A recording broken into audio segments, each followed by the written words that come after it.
criador e diretor do Cosmuseu, Museu Vivo de Culturas Ancestrais, na 22ª Semana Nacional dos Museus do IBRAM.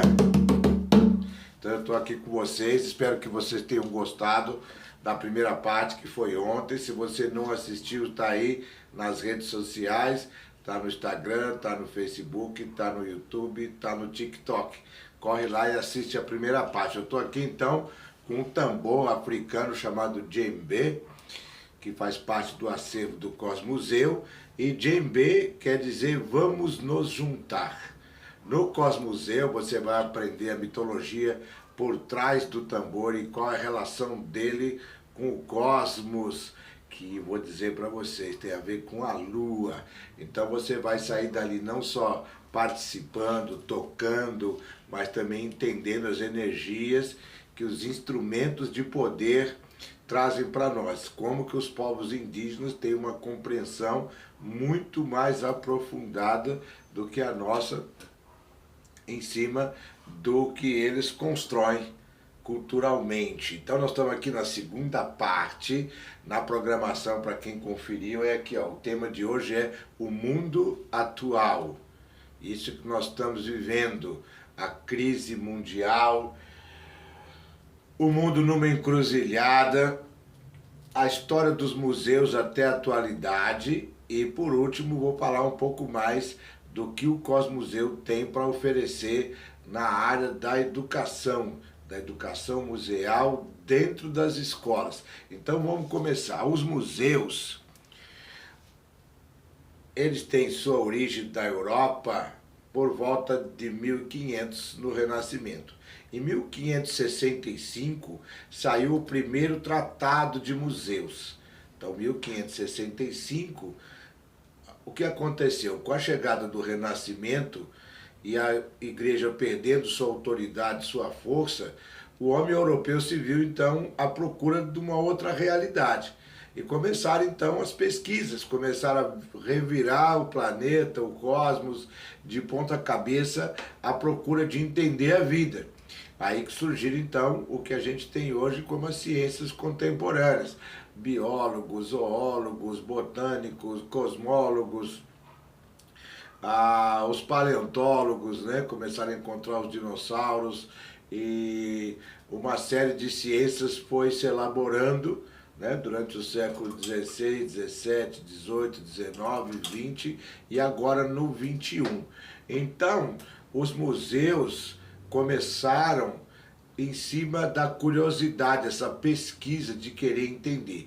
E também com as grandes navegações, com os europeus invadindo os demais continentes, houve essa curiosidade de trazer essas peças, de trazer coisas que eles encontravam de outros povos, e o museu começou a desenvolver primeiro como o que eles chamavam de gabinete das curiosidades, que não tinha esse critério científico que a gente tem hoje, mas em compensação eles tinham uma coisa de mistério, de encantamento. Então tinham coisas obviamente que eram falsas, né, forjadas, mas muitas das coisas que o ser humano nunca tinha visto estavam nesses, em alemão se chama Wunderkammern, né, tipo uma câmara das maravilhas, que eram os gabinetes de curiosidade.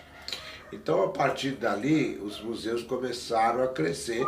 A princípio, eles não estavam, né, na mão do povo, eles pertenciam ou a príncipes, pessoas que queriam mostrar essas peças, ou então alguns eruditos humanistas que estavam ali nesse anseio de entender o mundo que a gente vive.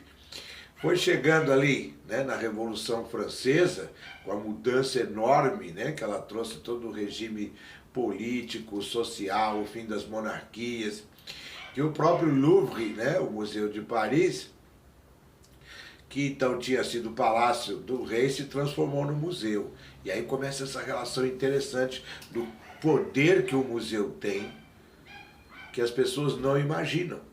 A maioria das pessoas vê o museu como aquele lugar que se guarda coisa velha, né? Tem gente que até usa aquela frase horrorosa de que quem gosta de passado é museu.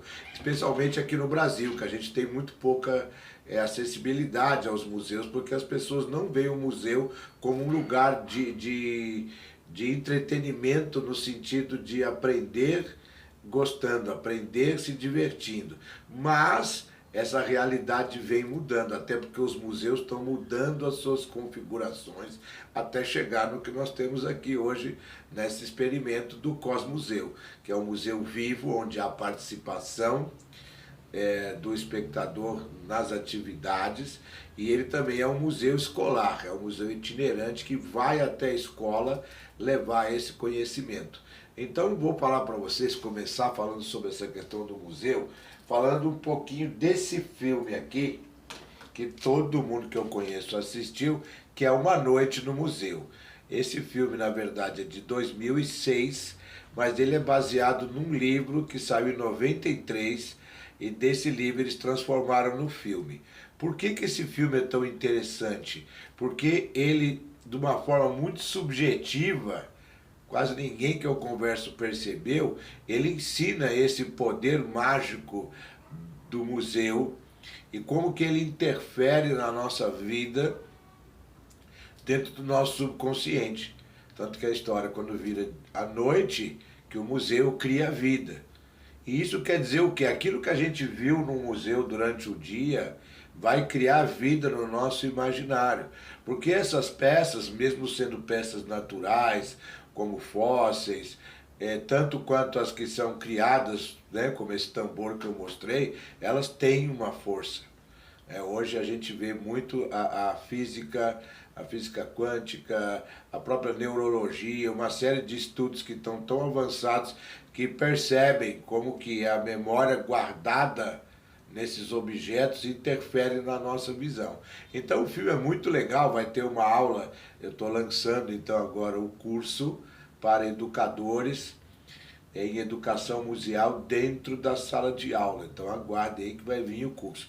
Mas o filme ele tem 3 episódios, é interessante que ele mostra como que o museu trabalha a nossa psique, como que ele pode nos curar, né? O principal personagem, o Ben Stiller, ele está na vida lascado, perdeu o emprego, a mulher largou ele por causa disso, está perdendo o filho que ele muito ama, e ele não tem emprego em lugar nenhum, porque ele tem umas ideias muito loucas e ninguém quer dar emprego para ele. Até que no último dos casos, ele consegue esse emprego de vigilante noturno no museu, e a própria mulher da agência de emprego diz para ele, olha, isso aqui ninguém quer, mas ele pega, e aí que ele descobre essa magia que acontece durante a noite, e a vida dele vai sendo transformada. Essa é a sutileza do filme que as pessoas não percebem. Tanto que no segundo filme, ele acabou com as ideias malucas dele, deram certo, e ele ficou milionário. Só que aí acontece uma coisa no museu, e os amiguinhos dele do museu o chamam para que ele possa socorrê-los, mas aí eles revelam que, na verdade, quem precisa de socorro é ele. Porque no começo ele precisava de socorro porque a vida dele estava uma miséria. Mas depois ele precisava de socorro porque ele ficou extremamente superficial. E no terceiro filme, quem precisa de socorro é o filho dele, que auxilia nessa aventura do segundo filme, mas aí ele já é um jovem adulto e ele começa então a se desviar e ele entra então para recuperar. É uma série fantástica, né, que eu recomendo todo mundo assistir com essa nova ótica, mas que eu vou abordar muito mais. Aí a pessoa pensa, mas isso é um filme engraçado, é bobagem, vamos pensar um pouquinho sobre isso. Quando eu fiz o curso sobre museologia no ENAP, havia um trecho que me chamou muito a atenção. O que é um museu? O que ele encerra como segredo? A palavra museu, para quem não sabe, vem das musas. As 9 musas da Grécia, que eram filhas de Zeus com Mnemosine, que é a deusa da memória. E há uma relação muito forte nisso, porque Zeus representa o poder e a memória representa o sentido. Então, o museu, ele é um lugar onde você adquire poder, adquire sentido, que é o que o filme Noite no Museu revela. E aqui então, olha só, nós temos a figura das 9 musas, daí vem a palavra museu. Cada uma delas é inspiradora de uma arte diferente, mas também vem a palavra música. Olha que interessante, né? E aí vamos pensar um pouquinho sobre se isso acontece. O meu desafio agora é, tá, isso acontece na vida real? Acontece, vou mostrar para vocês. Então esse aqui é o Museu de História Natural, né, de Nova York, onde se passa o primeiro filme. E aqui nesse lugar aconteceu algo muito interessante. Anos atrás, esse rapazinho, esse menino, foi com o pai dele no museu. O pai dele pegou lá um domingo e falou, vamos passear no museu? E ele chegou lá no museu, quando ele chegou na parte indígena, com aquelas máscaras, aqueles artefatos, ele simplesmente não desgrudou mais. E ele passou a vida inteira dele estudando as mitologias desses povos. Porque ele pensava, quem fez isso? O que isso significa? Então, esse menino virou ninguém mais, ninguém menos do que o maior mitólogo da história, Joseph Campbell. Para quem não conhece, Joseph Campbell é um professor de mitologia que criou algo que hoje está muito comum, que é a jornada do herói. Ele comparou os mitos e viu que existe uma semelhança entre eles nesse processo de recuperar sua mente e conquistar quem você realmente é. E ele então passou a vida inteira estudando isso e ele foi o mentor de George Lucas, o cineasta que criou simplesmente Star Wars, Guerra nas Estrelas, e Indiana Jones. Então aquela experiência que ele teve com aquelas máscaras, com aqueles objetos sagrados, levou a estudar a vida toda para entender isso, e ele entregou para o George Lucas, então, esse conhecimento que criou toda essa mitologia moderna, que é o maior fenômeno, né, da história do cinema. Então, para vocês verem que o filme não retrata uma fantasia ilusória, sim uma realidade que acontece dentro do nosso inconsciente, da nossa psique. Então essa parte é muito importante para a gente entender o quanto que o museu é poderoso. E eu tenho experimentado isso dentro da sala de aula, nas minhas aulas de artes, e é impressionante como os alunos nunca esquecem o que você leva como objeto dentro da sala de aula.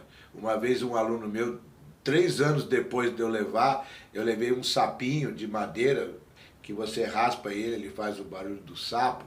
E um dia ele chegou para mim no final da aula e falou, professor, a aula mais legal que eu tive com o senhor foi aquela do sapinho. Então esses objetos, para nós são só objetos que causam esse espanto, que a gente guarda nos museus, preserva a memória, mas para os povos ancestrais, eles são objetos mágicos e eles realizam essa magia. E por que o tema de hoje é o mundo atual, estamos numa encruzilhada? Porque depois desses 10 anos, né, de pesquisa e educação, que é o tema da nossa semana aqui nacional de museus, eu tenho concluído isso e visto claramente que o passo mais importante que a gente tem que dar agora nessa encruzilhada, onde a gente está vivendo todo esse problema de crise climática, de doenças mentais, de todo tipo de problema que o mundo está enfrentando, que ele precisa mudar para não acabar.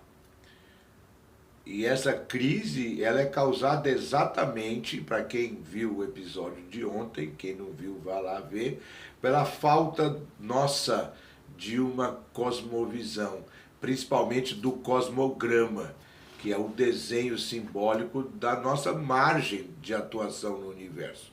Porque os povos